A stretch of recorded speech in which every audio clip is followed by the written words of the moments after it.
Sam Goldwyn Jr.'s personal assistant, Caroline, who was also British, interviewed me in an office decorated with wall-to-wall posters of films produced by the Samuel Goldwyn Sr., such as Guys and Dolls and Wuthering Heights. Oscar statuettes and various other film awards sat on shelves, along with leather-bound copies of the famous screenplays. Caroline explained the job to me, which was mostly secretarial, but she said I would also be responsible for Sam's social calendar, his lunch dates with the likes of James Stewart and Gregory Peck, as well as tennis dates with Charlton Heston. Well, some people might have thought that was a fantastic job, but it wasn't what I wanted. I wasn't starstruck. I'd met a lot of famous people, and quite honestly, I didn't want to be a social secretary. I wanted to learn about the film industry. As I was leaving the office, knowing that this wasn't the job for me, a little voice in my head said, "Why don't you ask if there are any other jobs available?" I'm not kidding. That's exactly what happened. So I did what I was instructed. Caroline seemed surprised, but said, as a matter of fact, there is, although we haven't posted it yet.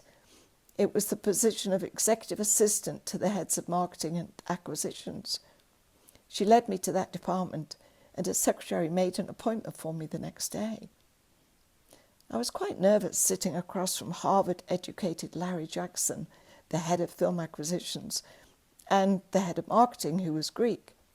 But the interview went well, and I knew then and there that I had the job. Don't ask me why, I just knew. I was the first to be interviewed, and although 25 more people were interviewed after me, and I had to wait 6 weeks to hear, I had that strong feeling in my gut that the job was mine. I also visualized myself telling people that I worked for Goldwyn, saw myself answering the phone, Samuel Goldwyn Company. And when I opened a new bank account and the form asked for place of employment, I wrote the Samuel Goldwyn Company. In truth, I was working for a temp agency at the time. During the weeks I had to wait to hear that the job was mine, the temp agency continued to send me out on secretarial assignments, usually at law offices, which I found boring. And then I was sent to Larry Flint Publications, which definitely wasn't boring. I'd never heard of Larry Flint, but soon found out that he was the founder of the porn magazine Hustler. He'd been shot a couple of years before, was paralysed and confined to a wheelchair. The reception area of the company was tastefully furnished with antiques, and as I was led into the main office, I passed a circular glass enclosed office decorated with beautiful Tiffany lamps. This was Larry Flint's office, but apparently he rarely came into the office. As I followed the receptionist down the hall to the accounting office, I glanced at the framed photos that adorned the walls, and this is where tasteful became tacky. They were very explicit photos of the female anatomy. The two gay guys who worked in the accounts office were very nice and laughed when I commented on the photos. They proceeded to hand me copies of a Hustler magazine so that I could become more acquainted with Larry Flint Publications. Despite the nature of the business, I got along well with the two guys, and they wanted to hire me full-time. "Thanks, but I'm starting work at the Samuel Goldwyn Company next week," I told them.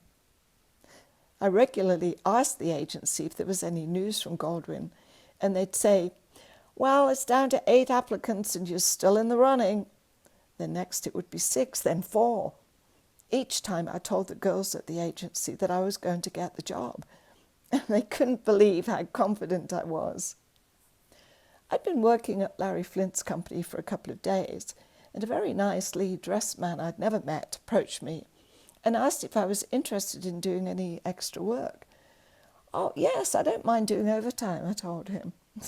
"Well, it's not exactly that. I'd like to take a photo of you." I gave him a quizzical look. "You'll get paid $500, and don't worry, we'll never see your face." Then the penny dropped. No, thank you, I told him. I had no intention of being part of Larry Flint's wall art.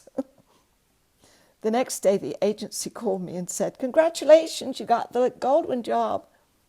No big surprise there, I thought, and just in time before I vanished down the rabbit hole. My first day on the job, 3 days later, my new boss, Larry Jackson, took me to lunch and asked me how I got my green card, the one I didn't have. I told him that I'd worked for the US Army in Germany, the truth, where I'd met and married an American GI. Well, that wasn't exactly true. Fortunately, he didn't ask to see my green card. In fact, no one ever asked to see documentation, mainly because I didn't fit the profile of an undocumented worker. I was a blonde, blue-eyed Brit and spoke very proper English, which was all in my favour. Americans love a British accent. I asked my new boss why he'd hired me as his executive assistant, and he said he knew people in Canada, had made a few inquiries about me, and the result was positive. Even though it was my shorthand and English skills that got me through the door, it was my reputation working in television in Toronto, and particularly with John Hirsch, that sealed the deal. So always leave a good impression and don't burn bridges. It doesn't really matter what job you're doing. Do it to the best of your ability. Be pleasant, be enthusiastic, be considerate, be kind. Don't be afraid to speak up. It's important to contribute and to make yourself heard. You're valuable. Never forget that. And don't be afraid to take risks, as I did. In the end, I believe you will benefit. I worked at the Goldwyn Company for 2.5 years and learned what it takes to get a movie in theatres and on television after it's made. I viewed a lot of films and made recommendations as to whether they were good enough to be bought by the company, who would then have to invest a lot of money into marketing, promoting and distributing the film into theatres. I highly recommended Educating Rita with Michael Caine and Julie Walters, and spent quite a bit of time speaking with the producer-director of the film, Lewis Gilbert, telling him how much I related to Rita's character. He was a lovely man, and we got along very well. Unfortunately, Sam Goldwyn wasn't willing to offer enough money for the film, so negotiations broke down.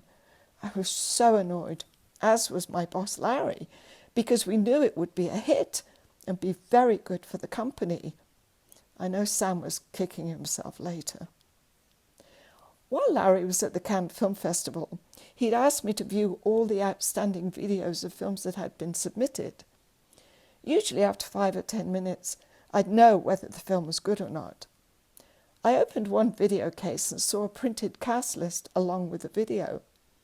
This was unusual, since the cast was always listed in the film credits, and there was no need to include it along with the video. When I looked at the printed cast list, I was astonished to see my ex-husband's name in the credits in the role of policeman. Even though I knew within a few minutes that this British film was not worthy of distribution by the Goldwyn Company, I had to watch the whole film so that I could see my ex-husband's performance. It was a small role and he was believable, but it certainly wasn't going to get him an Oscar. You might remember way back when I started my story that my husband had visions of one day receiving an Oscar at the Academy Awards. I couldn't get over the fact that here I am in Hollywood making decisions about which films would see the light of day in cinemas and had come across my ex in one of the films. The ironic thing is that if I hadn't seen his name on the printed cast list, I'd never have known he'd been in the film. Very strange. I contacted the producer to decline the movie, and he told me that it had been made 3 or 4 years earlier, and he'd lost contact with my ex-husband, as had I. My job was a very responsible position, and I was sure I would be promoted to head of domestic acquisitions. However, imagine my surprise and disappointment to learn that a man who'd been with the company for years had actually worked with Sam Godwin Sr. and was a salesman in the field would be getting the job that I was sure was mine. This man, who was in his late 50s, apparently was a bit of an embarrassment to the company because he liked his drink. As a salesman selling the Godwin Library of Films to TV stations across America, his job entailed a certain amount of schmoozing and entertaining. Unfortunately, he took it a little too far.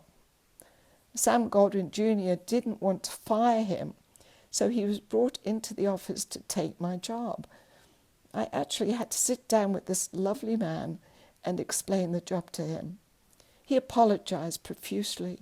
"This is your job, Marie. It isn't fair on you." Or him, really. At the same time, 2 other women in the company were overlooked for promotion, and men took their jobs. So the 3 of us decided we'd had enough, and we handed in our notice.